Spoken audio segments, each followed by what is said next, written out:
Indian premier ലീഗിൽ നിലവിൽ 6 മത്സരങ്ങൾ പിന്നിട്ടപ്പോൾ 4 വിജയവും 2 തോൽവിയും അടക്കം 8 പോയിന്റുമായി മൂന്നാം സ്ഥാനത്താണ് ചെന്നൈ സൂപ്പർ കിങ്സ്. അവസാന മത്സരത്തിൽ മുംബൈ ഇന്ത്യൻസിനെ വാങ്കഡയുടെ മണ്ണിൽ 20 റൺസിന് പരാജയപ്പെടുത്തിക്കൊണ്ടായിരുന്നു ചെന്നൈ ജയിച്ചു കയറിയത്.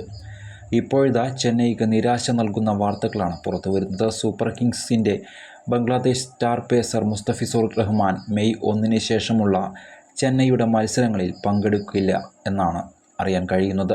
മെയ് 3 മുതലാണ് സിംബാബ്വെക്കെതിരായ 5 ട്വൻ്റി മത്സരങ്ങളുടെ പരമ്പര ആരംഭിക്കുന്നത്. അതുകൊണ്ട് തന്നെ ഈ പരമ്പരയ്ക്കായി മുസ്തഫിസുർ നാട്ടിലേക്ക് മടങ്ങും എന്നാണ് പുറത്തുവരുന്ന റിപ്പോർട്ടുകൾ.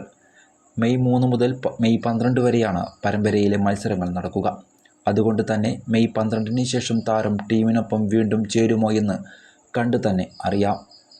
അതേസമയം ഈ സീസണിൽ ചെന്നൈയുടെ ബൗളിങ്ങിലെ പ്രധാന താരമാണ് മുസ്തഫിസുർ.